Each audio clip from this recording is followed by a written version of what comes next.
Hello दोस्तों, welcome to IICS platform. आज है 9th ऑफ जुलाई और 9th ऑफ जुलाई क्या करेंगे हम करंट अफेयर। दोस्तों आज मैं लेट हो गया हूँ क्योंकि मैं बाहर गया था, अपनी सिटी से बाहर था। मैं जस्ट अभी आया हूँ और सीधे मैं आपको लेक्चर पढ़ा रहा हूँ। तो चलिए बिना समय बर्बाद किए हम अपना लेक्चर स्टार्ट करते हैं। फर्स्ट न्यूज़ है रशिया और इंडिया के ऊपर। देखो जैसा कि आप जानते हो, हमारे मोदी साहब जो देश के प्रधानमंत्री हैं वो रशिया गए हुए हैं। कहाँ गए हैं दोस्तों? रशिया गए हुए हैं और रशिया में उन्होंने पुतिन से मीटिंग की और कई सारे पॉइंटों पर यहाँ डिस्कस होना है दोनों लीडरों के ऊपर, क्योंकि ये एनुअल मीटिंग है बिटवीन इंडिया एंड रशिया की। अब जानने की ज़रूरत है हमें कि ये कौन सी एनुअल मीटिंग है। तो दोस्तों ये 22nd एनुअल मीटिंग है। क्या है दोस्तों? 22nd annual meeting between India and Russia, जो कि हर साल होती है इंडिया और रशिया की। ये 22nd एनुअल मीटिंग है। अब इसमें मोदी साहब मॉस्को गए, रशिया गए, वहाँ ये कई सारे पॉइंटों पर डिस्कस करेंगे, जैसे कि एनर्जी पर डिस्कस किया जाएगा। दोस्तों किस पर डिस्कस जाएगा? एनर्जी। दूसरा nuclear power, fertilizer, oil and ETC। शायद ये पॉइंट तो मैं आपको पहले ही बता चुका हूँ, जब ये मीटिंग प्री डिसाइडेड थे कुछ पॉइंट, वो पॉइंट मैं आपको पहले बता चुका हूँ। अब ये पहुँच चुके हैं तो इन्हें कौन कौन से डिसीजन लिए। तो देखो सबसे पहला जो होगा, ये क्या करेंगे, जो रशिया जो एक्सपोर्ट करती है, export oil to India, even Russia was sanction by western country due to Ukraine और रशिया और उक्रेन के वार के कारण, जो कि रशिया पर सैंक्शन लगा है, कोई भी कंट्री इससे ट्रेड नहीं कर सकती। तो भी इंडिया इससे ऑयल रिलेटेड ट्रेड कर रही है, ऑयल को एक्सपोर्ट मींस इंपोर्ट कर रही है। देन आफ्टर रशिया से इंडिया डिमांड करेगा, India demand regarding discount on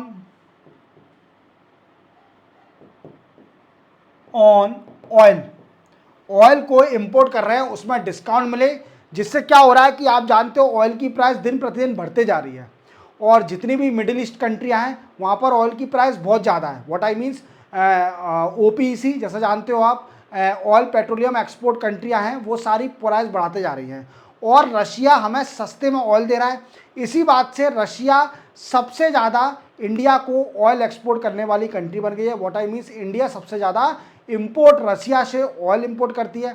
समझ में आया? दूसरा डिस्कस करेंगे, जैसे कि आप जानते हो कुदमकुलम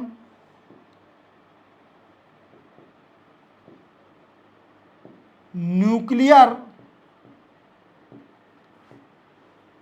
पावर प्लांट बनना है। कहाँ पर बनना है दोस्तों? कुदमकुलम न्यूक्लियर पावर प्लांट बनना है। किस जगह? तमिलनाडु स्टेट में। कहाँ बनना है दोस्तों? तमिलनाडु स्टेट में। अब इसकी टेक्नोलॉजी दोस्तों हमने रशिया से ली है। कहाँ से लिए दोस्तों? इसकी टेक्नोलॉजी हमने फ्रॉम रशिया, और इसी पर डिस्कस किया जाएगा। यूनिट 1 एंड 2 यूनिट के ऊपर डिस्कस किया जाएगा कि और यूनिट सेटअप करने के लिए रशिया और व्हाट आई मीन्स टेक्नोलॉजी को एक्सपोर्ट करे इंडिया में, जिससे इंडिया की न्यूक्लियर पावर कैपेबिलिटी बढ़ सके, जिसको हम बोलते हैं कि इंडिया का we can say that's a greeny energy generate हो सके इंडिया के अंदर। जैसे मैंने आपको बताया था कि एक कंट्री थी जिसका 60% इलेक्ट्रिसिटी फ्रॉम ग्रीन सोर्स, जो कि ग्रीन सोर्स से आता है, 60% इलेक्ट्रिसिटी ऑफ दैट कंट्री, और उस कंट्री का नाम क्या है दोस्तों? वो है स्पेन कंट्री। और मैंने आपको उसमें एक और बात बताई थी कि इनका टारगेट है कि 2030 तक 80% इलेक्ट्रिसिटी उस कंट्री की फ्रॉम ग्रीन सोर्स से जनरेट करना। तो इंडिया के भी कुछ टारगेट है कि ग्रीन सोर्स से एनर्जी को जनरेट करना, जिससे क्या हो कि जो भी फॉसिल फ्यूल है वो रिड्यूस होते जा रहे हैं दिन प्रतिदिन, उनसे निजात पाया जाए, हमें ज़्यादा इंपोर्ट ना करना पड़े ऑयल, क्योंकि हमें एनर्जी जनरेट करने के लिए तो हम जैसे रिन्यूएबल एनर्जी का भी यूज़ कर रहे हैं, न्यूक्लियर पावर प्लांट का भी यूज़ कर रहे हैं, विंड एनर्जी का यूज़ कर रहे हैं, सोलर एनर्जी का यूज़ कर रहे हैं, जियो थर्मल एनर्जी का यूज़ कर रहे हैं। ये क्या है? सारी रिन्यूएबल एनर्जी है। समझ में आ रहे हो, रिन्यूएबल एनर्जी है इसलिए ये फायदेमंद है और ये क्लाइमेट चेंज पर भी इफेक्ट नहीं करते हैं। अब आगे क्या डिस्कस होता है, क्या डिस्कस होता है, अगर कुछ भी डिस्कस होगा मैं आपको पूरा डिटेल में बताऊंगा, ठीक है। अभी तो ये पहला दिन है, ठीक है, गए हैं ये, अभी तो थोड़ा बहुत बैठेंगे, आराम करेंगे। मोदी साहब वहाँ पर रशिया में और पुतिन साहब से मिलेंगे, गले मिलेंगे, अच्छी तरह उनसे बातचीत करी जाएगी। देन आफ्टर फाइनल जो डिसीजन होगा मैं आपको जरूर बताऊंगा। चलते हैं अपन नेक्स्ट न्यूज़ पर। नेक्स्ट न्यूज़ है दोस्तों हमारी राइट टू प्राइवेसी के ऊपर। जैसा कि आप जानते हो राइट टू प्राइवेसी हमारा एक फंडामेंटल राइट है भारत के अंदर, वो हमारा एक मौलिक अधिकार है और राइट टू प्राइवेसी कोई भी हमारी वॉयलेट नहीं कर सकता प्राइवेसी। और ये किस आर्टिकल में आता है दोस्तों, ये आर्टिकल नंबर 21 में आता है। किस में आता है दोस्तों, आर्टिकल नंबर अंडर आर्टिकल 21 जिसको अपन बोलते हैं राइट टू लाइफ। और राइट टू प्राइवेसी एक पार्ट है किसका, राइट टू लाइफ आर्टिकल, और हमारा एक फंडामेंटल राइट है। अब इसके ऊपर न्यूज़ आई है तो थोड़ा बेस समझ लीजिए। राइट टू प्राइवेसी का डिसीजन हुआ था KS Puttaswamy versus union of India 2017 में। राइट टू प्राइवेसी कब आया, 2017 में इसमें डिसीजन हुआ और बोला गया कि right to privacy is also a fundamental right under article number 21 that is right to life. Clear हो गया, क्लियर हो गया। अब सुप्रीम कोर्ट ने क्या बोला है, जैसे आप जानते हो कि आपने कई बार देखा होगा कुछ कोर्ट क्या करती हैं, किसी क्रिमिनल या क्रिमिनल वो वीकेंड से इधर से क्रिमिनल नहीं बोल सकते, अगर कोई भी एक्यूज है मतलब उसका इनोसेंट ही है तब तक फाइनल डिसीजन नहीं हुआ है, अगर वो बेल पर जाता है तो बेल पर जाता है उसे ऐसी कंडीशन पर बेल पर ना भेजा जाए कि पुलिस उसके ऊपर इन्वेस्टिगेशन और इन्वेस्टिगेशन टीम और पुलिस उसके ऊपर इतनी नज़र रखे कि भाई टेक्नोलॉजी का यूज़ करे और उसके हर मूवमेंट पर नज़र रखे। तो ये क्या है, ये राइट टू प्राइवेसी के अगेंस्ट है। सुप्रीम कोर्ट ने बोला है कि you can not impose any condition that is related to police or investigation team track on every movement of the bail person। समझ में आ रहा है मैंने क्या बोला, मैं आपको एक और बता देता हूं कि सुप्रीम कोर्ट ने बोला है कि आप किसी भी पर्सन को बेल देते हो तो ऐसी कंडीशन ना लगाएं जिसमें पुलिस और इन्वेस्टिगेशन टीम उसके ऊपर ये ऐसी कंडीशन लगा दे और पुलिस और इन्वेस्टिगेशन उसको ट्रैक करे by using any technology of the movement of the bail जो पर्सन जिसको मिली है उसके मूवमेंट को ट्रैक करे बाय यूजिंग टेक्नोलॉजी, वो वॉयलेट करेगा राइट टू प्राइवेसी को। समझ में आ गया, समझ में आ गया कि नहीं आ गया। देखो और दूसरी बात, एक और चीज़ याद रखना कि आप इसको समझ गए होंगे। अब क्या होता है कि आप जानते हो जैसे कि किसी पर्सन को बेल मिली, क्या दोस्तों, किसी पर्सन को बेल मिली, अब बेल क्या कंडीशन में दी जाती है, तो इसमें दो कंडीशन में बेल दी जाती है। सबसे पहले बेल दी जाती है, एक सिक्योरिटी लगती है, किसकी, किसी भी पर्सन की सिक्योरिटी लगेगी इसके अंदर, समझ में आ रहे हो, और सिक्योरिटी के साथ उससे बोला जाता है कि आप इसको देश छोड़कर नहीं जा सकते without taking any permission, without prior permission, मतलब परमिशन लिए बिना, without prior permission, no bail beneficiary leave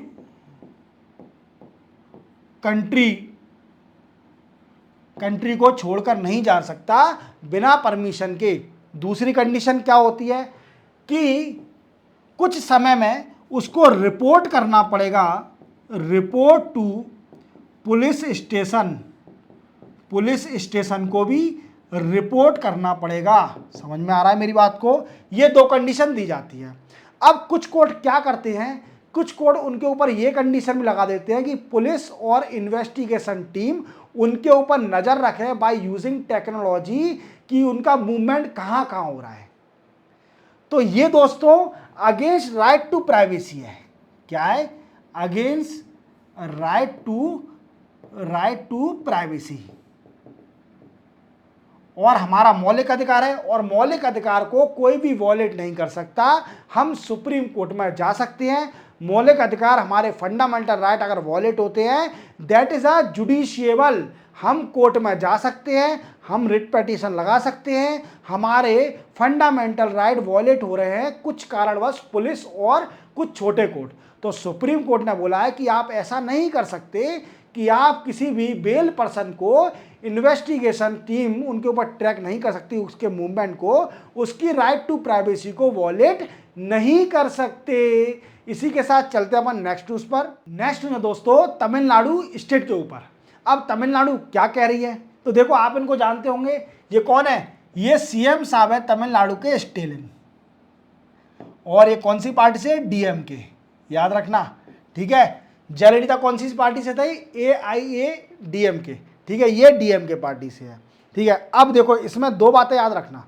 सबसे बात क्या है कि इन्होंने ऑर्डर दिया है कि जो नए क्रिमिनल लॉ हैं, जो नए क्रिमिनल लॉ आए हैं, उनको अमेंड किया जाएगा।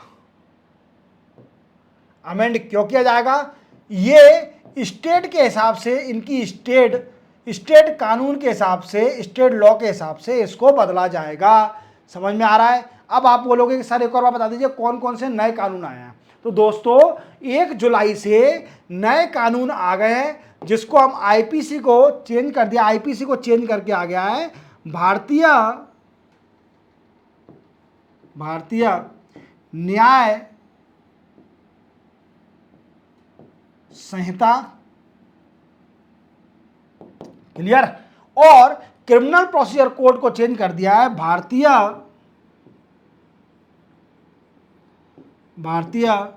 नागरिक सुरक्षा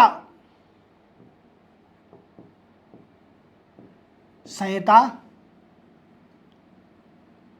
और इंडियन एविडेंस एक्ट को चेंज कर दिया है दोस्तों भारतीय साक्ष्य अधिनियम। अब सर चेंज क्यों करें, इनमें ऐसा क्या है, क्योंकि जो हमारे कानून चल रहे थे, जो क्रिमिनल के लॉ थे, वो ब्रिटिश लिगेसी थी। क्या ब्रिटिश ने उनको बनाया था, तो we can say it was a British legacy. British की लिगेसी थी, ब्रिटिश ने कानून बनाए थे। जब हमारे देश में अंग्रेज की सरकार थी, अंग्रेजों की, तब उनने ये कानून बनाए थे। अब हमारे जनरेशन चेंज होते जा रही है। वो 1860 के टाइम की लॉ थे, अब चेंज हो गया, 100-150 साल हो गए उस बात को। तो 100-150 साल के हिसाब से भी जमाना चेंज होते जा रहा है। अब नए कानून चाहिए, तो 1 जुलाई से नए कानून लग गए हैं। कौन से, भारतीय न्याय संहिता, भारतीय नागरिक सुरक्षा संहिता एंड भारतीय साक्ष्य अधिनियम। समझ में आ रहा है मेरी बात को। अब तमिलनाडु सरकार ने बोला है कि इस कानून में कई सारी एरर हैं। तमिलनाडु को लगता है कि इस कानूनों में कई सारे एरर हैं और अमेंडमेंट की जरूरत है। क्या जरूरत है दोस्तों, अमेंडमेंट की जरूरत है, इसमें कई सारे एरर हैं। तो इसके लिए तमिलनाडु सरकार ने एक कमेटी कंस्टिट्यूट करी है, एक कमेटी को कंस्टिट्यूट किया है। वन मेंबर कमेटी को सेटअप किया है, क्लियर। और इसको हेड कौन करेगा, हेडेड बाय रिटायर्ड हाईकोर्ट जज सत्यनारायण।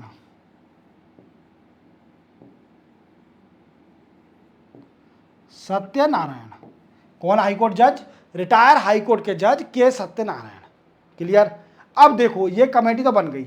अब इन्होंने बोला कि जो कर्नाटका के मिनिस्टर थे, जो कि पाटिल साहब थे, उनने जैसे बोला था उन्होंने कि जो नए कानून आए उसमें कम से कम 23-25 अमेंडमेंट की ज़रूरत है, उसे चेंज करने की ज़रूरत है कर्नाटका स्टेट के अंदर। ऐसे ही तमिलनाडु ने डिसीजन लिया। और दूसरी बात इन्होंने बोली है दोस्तों कि जो संस्कृत वर्ड का यूज़ करा है, संस्कृत वर्ड का कि जो भारतीय न्याय संहिता, भारतीय नागरिक सुरक्षा संहिता, ऐसे जो संस्कृत वर्णों का यूज करा है, ये अगेंस्ट है tongue of the common people. What I means, आप जानते हो कि तमिलनाडु में तमिल लैंग्वेज बोली जाती है, और तमिल लैंग्वेज बोली जाती है, हिंदी वो लोग नहीं जानते, बहुत कम जानते हैं।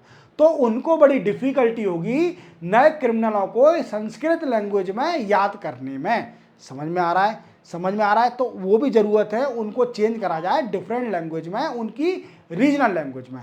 समझ में आ रहा है?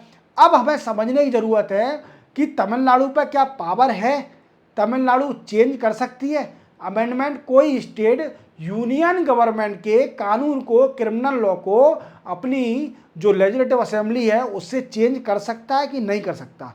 तो उसके लिए अपन समझेंगे कानून। देखो, सबसे पहले अपन समझते हैं कि जो क्रिमिनल लॉ हैं, क्या है दोस्तों, आप जैसे जानते हो कि हमारे भारत के संविधान में 3 शेड्यूल है, 12 शेड्यूल है, 12 शेड्यूल है, और 12 शेड्यूल में 7th शेड्यूल एक है, 7th शेड्यूल। 7th शेड्यूल में 3 लिस्ट है, 3 लिस्ट। कौन कौन सी दोस्तों?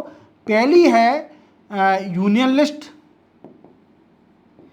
इसमें वो सब्जेक्ट हैं जिसमें यूनियन गवर्नमेंट कानून बना सकती है। दूसरी लिस्ट है state list,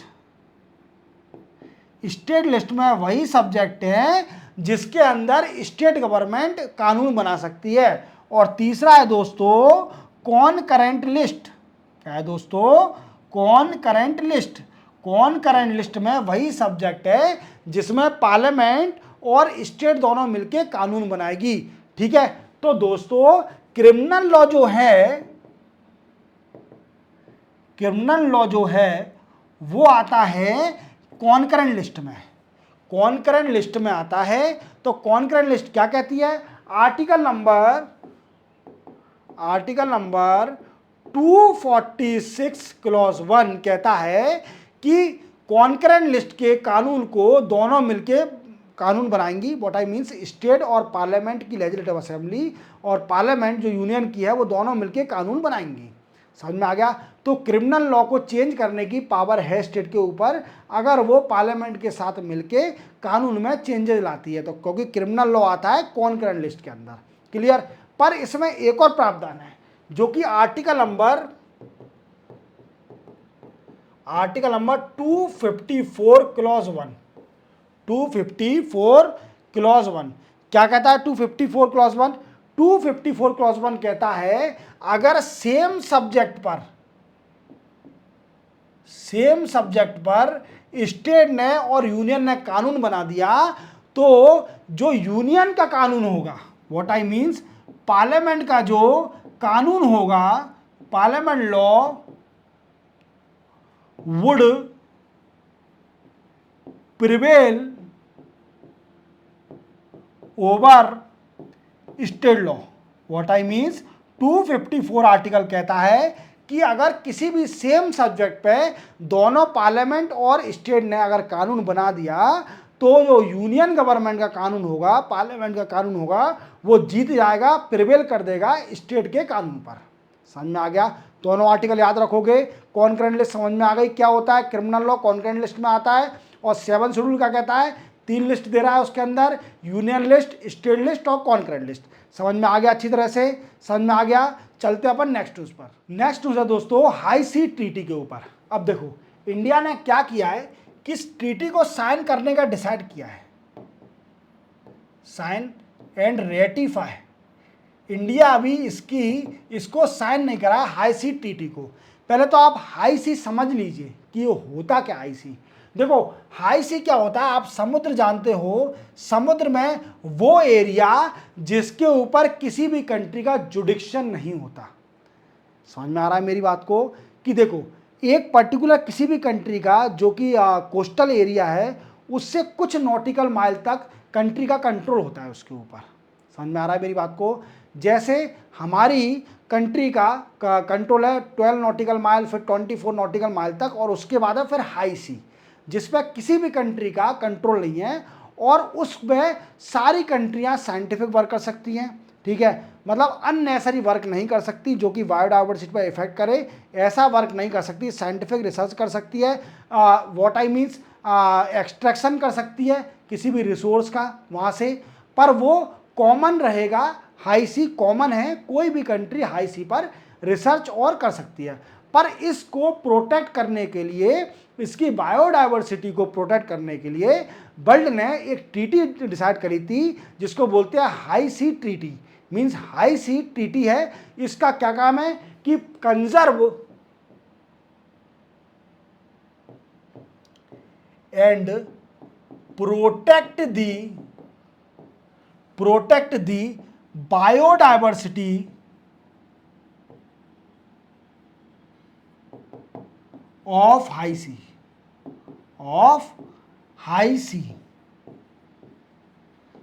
biodiversity of high sea. अब देखो मैंने आपको बता दिया हाई सी होता क्या है कि जिस भी एरिया, वो एरिया पर जिस पे किसी भी कंट्री का कंट्रोल नहीं होता, और अगर देखा जाए तो ओशियन में 64% of ocean part, 64% of ocean part are high C.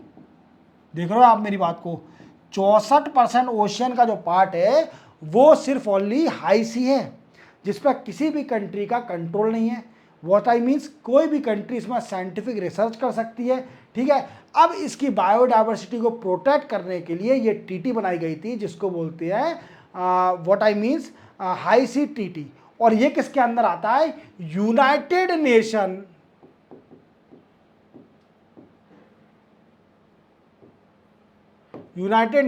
On convention of conservation of sea. समझ में आ रहा है? और इसी ट्रीटी, इसी यूएन कन्वेंशन में हाई सी ट्रीटी आता है। अब इंडिया इसको साइन नहीं करा था, अब इंडिया इसको डिसाइड कर रही है कि हम इसको साइन कर लें और रेटिफाई कर लें हाई सी ट्रीटी को। समझ में आ रहा है? अब देखो, अगर मान लीजिए हाई सी के अंदर कोई ड्रग्स मिलता है, मीन्स ड्रग्स अगर बनता है, कोई दवाई बनती है, तो कोई भी पर्सन इसका आईपीआर नहीं ले सकता। क्या नहीं ले सकता? Intellectual property right, what I means patent नहीं ले सकता, पेटेंट। और ये कॉमन चीज है, आप जानते हो high sea is a common of all country, common to all country, और सारी कंट्रीज ड्रग्स को यूज करेंगी। तो ये हाई सी एरिया है, इसको प्रोटेक्ट, इसकी बायोडाइवर्सिटी को प्रोटेक्ट करने के लिए ये टीटी आई थी। समझ में आ गया? थोड़ा अपन इमेज में देख लेते हैं उसमें क्या लिखा हुआ है। देखो, they make up nearly 2/3 of the world ocean, मतलब 64% of the area covered by the high sea area से 2/3 area. Then after they represent 90% of earth occupied habitat. समझ रहे हो आप मेरी बात को, कि वहां पर सिर्फ ओनली 95% हैबिटेट है। समझ में आ रहा है? हाई सी के अंदर। और दूसरा है but less than 1% of high C R protected, मतलब सिर्फ ओनली 1% ही एरिया प्रोटेक्टेड है, उससे भी कम। तो इसको प्रोटेक्ट करने के लिए हाई सी ट्रीटी आया था, और इंडिया भी डिसाइड किया है कि इंडिया भी इसको साइन करेगी। समझ में आ गया? इतना समझ में आ गया? हाई सी ट्रीटी के बारे में सब पता चल गया। चलते अपन नेक्स्ट न्यूज पर। दोस्तों, नेक्स्ट न्यूज है एम्प्लॉयमेंट के ऊपर। देश में रोजगार दिन प्रतिदिन बढ़ते जा रहा है, तो इसका रेशो अभी आया है। देखो क्या आया है एम्प्लॉयमेंट का रेशो, कि बोला गया है कि आरबीआई ने कि देश का एम्प्लॉयमेंट 6% इंक्रीज हुआ है बाय एंड ऑफ 31 मार्च 2024 तक देखा जाए तो देश का 6% एम्प्लॉयमेंट बढ़ा है। व्हाट आई मीन 6% एम्प्लॉयमेंट बढ़ा है। और अगर लास्ट ईयर का देखा जाए तो सिर्फ ओनली 3.2% इंक्रीज हुआ था इन 2023 में। तो देख रहे हो आप कि 6% इस साल 2023 से देखा जाए 24 तक, तो 6% एम्प्लॉयमेंट बढ़ा है। और कितना इंक्रीमेंट हुआ है? इंक्रीमेंट हुआ है 4.67 करोड़ एम्प्लॉयमेंट इंक्रीज हुआ है। समझ में आ रहा है? तो 4.5 अप्रोक्सीमेटली 4.5 करोड़ लोगों को एम्प्लॉयमेंट मिला है। समझ में आ रहे हो? और अप्रोक्सीमेटली देखा जाए तो अपने यहाँ पर नियरली 64 करोड़ लोग एम्प्लॉय हैं। 64 कुछ समथिंग है, 64.56 समथिंग, 64.33 करोड़, 33 करोड़ लोग एम्प्लॉय हैं। और ये बहुत बड़ी न्यूज़ है, ठीक है, कि अपने यहाँ पर एम्प्लॉयमेंट बढ़ रहा है। दिन प्रतिदिन अपोजिशन पार्टी ऑब्जेक्शन उठाती है कि मोदी साहब जब से आए हैं तब से एम्प्लॉयमेंट रिड्यूस होते ही जा रहा है, अनएम्प्लॉयमेंट बढ़ते ही जा रहा है। तो इसको जवाब देने के लिए सरकार ने, आरबीआई ने बोला है कि एम्प्लॉयमेंट बढ़ा है। हालांकि इतना नहीं बढ़ा है कि सरकार को बड़ा खुश होने की है, कि बड़ा खुश पार्लियामेंट में चिल्लाए सरकार कि हमने कितना एम्प्लॉयमेंट बढ़ाया है। सिर्फ ओनली मार्जिनल 6% बढ़ा हुआ है। क्लियर? इससे छोटी सी न्यूज़ थी। चलते अपन नेक्स्ट न्यूज़ पर। दोस्तों, नेक्स्ट न्यूज़ है हमारी फेडरेशन ऑफ एमएसएमई के ऊपर। देखो, आप जानते हो हर किसी भी चीज़ का एक फेडरेशन होता है, तो एमएसएमई का भी ऐसा ही फेडरेशन है। समझ में आ रहा है मेरी बात को? इस फेडरेशन ने रिक्वेस्ट करी है, किससे? रिक्वेस्ट टू आरबीआई से। क्या रिक्वेस्ट करा है? कि please increase the threshold period of stress account under special mention account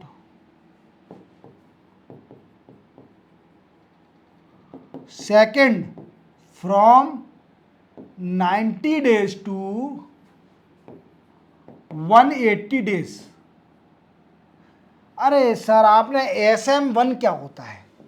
पहले तो आप ये बताइए, SM1 होता क्या है? स्पेशल मेंशन अकाउंट होता क्या है? दोस्तों, स्पेशल मेंशन अकाउंट क्या होता है? देखो, आप जानते हो कि कई सारे लोग बाग बैंकों से लोन लेते हैं और इसी के साथ अगर वो डिफ़ॉल्ट हो जाते हैं, लोन को पे नहीं कर पाते या फिर आप उसका इंटरेस्ट नहीं दे पाते हैं, तो वो अकाउंट चले जाता है एनपीए में। NPA for non performing asset के अंदर, तो बैंक का लॉस हो जाता है। ठीक है, पर एनपीए में जाने से पहले कुछ कंडीशन है, वो अकाउंट जाता है स्पेशल मेंशन अकाउंट में। अब इसको 3 चीज़ों में डिवाइड करके रखा है। देखो, इसको भी 3 चीज़ों में। सबसे पहला है SMA0। क्या है दोस्तों? SMA0। इस अकाउंट में जब जाता है अकाउंट, जब आप पे नहीं करेंगे 30 डेज तक, आप लोन पे नहीं करेंगे और इंटरेस्ट पे नहीं करे जाएंगे, तो आपको SM0 में अकाउंट में आपका अकाउंट चले जाएगा, स्पेशल मेंशन अकाउंट में। फिर होता है SM1 में। इसमें होता है दोस्तों, अगर आप 30 दिन से लेकर 30 डेज टू 60 डेज तक पैसा नहीं देते हैं, तो आपका वो चले जाएगा SMA1 में। What I means, special mention account 1 में आपका अकाउंट चले जाएगा। देन आफ्टर तीसरा होता है दोस्तों SMA2। जब आप फ्रॉम 60 डेज टू 90 डेज तक अगर इंटरेस्ट और लोन नहीं पटाते हैं, तो वो आपका अकाउंट चले जाएगा किसमें? SMA2 में। और अगर 90 डेज से अबव अगर आप पे नहीं करते हैं, तो वो चले जाता है नॉन परफॉर्मिंग असेट में। आप जानते हो, अगर कोई भी इंटरेस्ट और लोन को पटाता नहीं है 3 महीने तक, तब तक वो एनपीए में नहीं जाता, नॉन परफॉर्मिंग असेट में नहीं जाता। 90 दिन का लिमिट है। और इसके बीच में होता क्या है? तो इसके बीच में दोस्तों ये होता है SMA0, SMA1 और SMA2। What I means, special mention account 0। जब आप इंटरेस्ट को पे नहीं कर रहे हो और लोन को भी पे नहीं कर पा रहे, 30 दिन हो गए, आपने कोई किस्त नहीं भरी है, ना ही लोन पे करा है, तो आपका स्पेशल मेंशन अकाउंट 0 में जाएगा। फिर अगर 30 दिन से लेकर 60 दिन आपको हो गए, तो वो रहेगा SMA1 में। ठीक है। अगर आपको 60 दिन से लेकर 90 दिन तक हो गया तो आपका रहेगा SMA 1 में 2 में सॉरी। देन आफ्टर 90 से ज़्यादा क्रॉस हो गया तो आपका चले जाएगा नॉन परफॉर्मिंग असेट में। अब इन्होंने रिक्वेस्ट करी है कि सर जी जो SM2 की आपकी जो लिमिट है इसको 90 दिन से बढ़ाकर 180 डेज कर दीजिए, 180 डेज कर दीजिए। क्यों कर दीजिए? अब देखो, आप जानते हो कि MSME बहुत छोटा बिजनेस होता है। क्या होता है? छोटा बिजनेस होता है और इनको दब के चलना पड़ता है जिसको ये माल बेचते हैं। अब आप जानते हो कि कई बार कई पेमेंट नहीं होता है, पेमेंट आपको नहीं मिलता है। 120 दिन का वैसे है पर सरकार ने कम कर दिया था, 45 दिन कर दिया था कि 45 दिन में आपको पेमेंट करना पड़ेगा, ये नियम भी आ गया था MSME को। बट आफ्टर MJ रिक्वेस्ट क्यों कर रहे हैं कि आप SMA 2 की लिमिट बढ़ा दो, थ्रेशोल्ड पीरियड बढ़ा दो, 180 डेज कर दो 90 डेज से। आप ये तो समझ गए होंगे स्पेशल मेंशन अकाउंट होता क्या है। ये प्रोसेस है बीच की, जब तक इधर आपका NPA बैठा है, इधर आपकी बैंक बैठी है, और बीच का जो पीरियड है वो चलता है SMA 0, SMA 1, SMA 2 में, और देन आफ्टर फिर आपका NPA में जाएगा।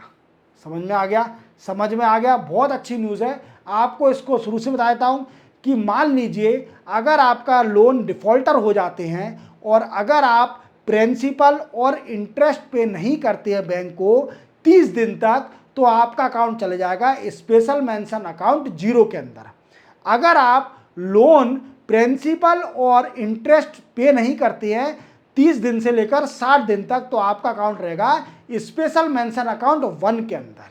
अगर आपका टाइम पीरियड हो जाता है 60 डेज से लेकर 90 डेज तक और आपने इंटरेस्ट नहीं प्रिंसिपल पे कराए, तो आपका अकाउंट चले जाएगा स्पेशल मेंशन अकाउंट 2 में। देन आफ्टर 90 दिन से अगर जैसे ही क्रॉस किया तो आपका अकाउंट चले जाएगा नॉन परफॉर्मिंग असेट में। फिर आपसे रिकवरी होगी बाई हुक और क्रोक। फिर आपको लुकआउट सर्कुलर भी निकल सकता है कि आप देश छोड़ के नहीं जा सकते। समझ में आ गया? लुकआउट सर्कुलर क्या होता है कि अगर कोई भी बैंक का डिफॉल्टर हो जाता है तो वो देश छोड़ के नहीं जा सकता है जब तक वो लोन को नहीं पटा देता। तो आपको समझ में आ गया? इन्होंने SME ने रिक्वेस्ट करी है कि हमारी लिमिट जो थ्रेशोल्ड पीरियड है 90 डेज जो SMA 2 में, उसको 180 डेज कर दीजिए। समझ में आ गया? चलते अपन नेक्स्ट न्यूज़ पर। नेक्स्ट न्यूज़ है दोस्तों क्लासिकल लैंग्वेज। अब देखो, आपको क्लासिकल लैंग्वेज कितनी है हमारे इंडिया में? इंडिया में 6 क्लासिकल लैंग्वेज है, तमिल, संस्कृत, कन्नड़ा, तेलुगु, मलयालम और उड़िया। ये 6 लैंग्वेज क्लासिकल लैंग्वेज है और इनके बेनिफिट जान लीजिए आप पहले तो। इनके बेनिफिट कई सारे हैं। अगर ये क्लासिकल लैंग्वेज बन गई हैं तो आप देखिए इनको एनुअली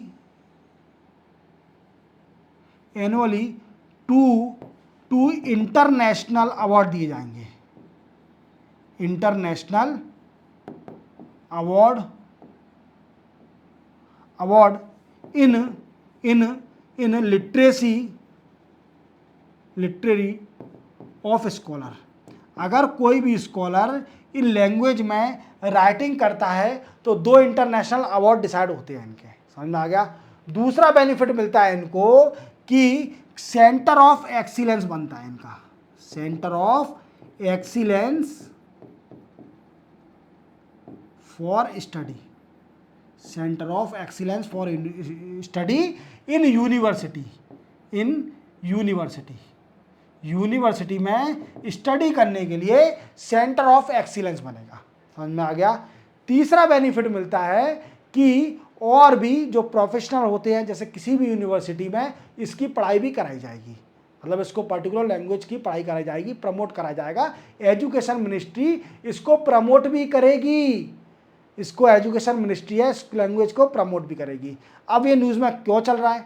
और दोस्तों ये न्यूज़ में इसलिए चल रहा है कि महाराष्ट्र में इलेक्शन आने वाले हैं। क्या आने वाले हैं? इलेक्शन आने वाले हैं और इसी इलेक्शन के कारण मराठी लैंग्वेज को, जो मराठी लैंग्वेज है, इसको क्लासिकल लैंग्वेज डिमांड करी जा रही है कि इसको भी क्लासिकल लैंग्वेज का टैग दे दिया जाए। क्या दे दिया जाए? इसको क्लासिकल लैंग्वेज का दर्जा दे दिया जाए। किसको? मराठी लैंग्वेज को क्लासिकल लैंग्वेज का दर्जा दे दिया जाए। समझ में आ रहा है। और ये डिमांड कर रहे हैं कि जो भी फैक्टर और कंडीशन लगती है क्लासिकल लैंग्वेज को उसको चेंज किया जाए, जिससे क्या हो मराठी लैंग्वेज बन सके किसमें, कि वो बन सके किसके अंदर, क्लासिकल लैंग्वेज बन सके। अब मैंने आपको बता दी क्लासिकल लैंग्वेज कौन सी है, 6 क्लासिकल लैंग्वेज है, जिसको बोलते हैं तमिल, संस्कृत, कन्नड़ा, तेलुगु, मलयालम और उड़िया। अब इसमें कैसे पहचाना जाता है, क्या क्या फैक्टर हैं क्लासिकल लैंग्वेज को पहचानने के। तो ये पहला फैक्टर है कि इसके लिटरेटी और टेक्स्ट होना चाहिए इस लैंग्वेज के ऑफ 2000 ईयर ओल्ड, 2000 साल पुराने इसके टेक्स्ट और लिटरेरी होना चाहिए। समझ में आ रहे हो कि किताबें इसकी कुछ ग्रंथ मनंथ होना चाहिए इस लैंग्वेज की। और दूसरा है कि इसके जो स्क्रिप्ट होगी वो कॉमन नहीं होना चाहिए अदर लैंग्वेज से। व्हाट आई मीन्स, इसकी जो लैंग्वेज के लिटरेरी हैं वो बोरोड नहीं होना चाहिए फ्रॉम डिफरेंट लैंग्वेज, इसकी पहचान अलग होना चाहिए, इसकी पहचान अलग होना चाहिए इस लैंग्वेज की, तो ही वो क्लासिकल लैंग्वेज कहलाएगी। ये कुछ कंडीशन है, इसको याद रखना, 2-4 कंडीशन है, ज़्यादा कुछ नहीं है, और इसी को घुमा फिरा के द्वारा बोल दिया है। तो ये 2 कंडीशन है कि उसकी जो भी क्लासिकल लैंग्वेज बनने के लिए उसमें जो भी टेक्स्ट है उसके लिटरेसी है, वो लिटरेचर है, वो कहीं से बोरो नहीं होना चाहिए दूसरी लैंग्वेज से, वो उसके खुद के होना चाहिए, ऑन सेल्फ होना चाहिए। और दूसरा 2000 साल या 3000 साल पुराने इसके टेक्स्ट और लिटरेचर होना चाहिए, जो कि दर्ज आएगा कि ये क्लासिकल लैंग्वेज है। तो अभी भारत में 6 लैंग्वेज है और मराठी लैंग्वेज की डिमांड करी जा रही है। अब देखते हैं फाइनली क्या होता है, मिलता है कि नहीं मिलता है, और इसके बेनिफिट भी बता चुका हूँ कि क्या क्या बेनिफिट मिलते हैं। चलते हैं अपन नेक्स्ट न्यूज़ पर। नेक्स्ट न्यूज़ और लास्ट न्यूज़ है दोस्तों, प्रोजेक्ट परी। प्रोजेक्ट परी क्या होता है, देखो मिनिस्ट्री ऑफ कल्चर ने एक प्रोग्राम स्टार्ट किया है जिसका नाम है, प्रोजेक्ट स्टार्ट किया है जिसका नाम है प्रोजेक्ट परी। प्रोजेक्ट परी में क्या करा जाएगा दोस्तों, कि जो हमारे इंडिया के कल्चर हैं, जो भी एस्थेटिक वैल्यू हैं, कल्चरिक वैल्यू हैं, उनको प्रमोट किया जाएगा बाय मिनिस्ट्री ऑफ कल्चर और थ्रू प्रोजेक्ट ऑफ परी। मीन्स आप देखिए इसको promote culture and aesthetic value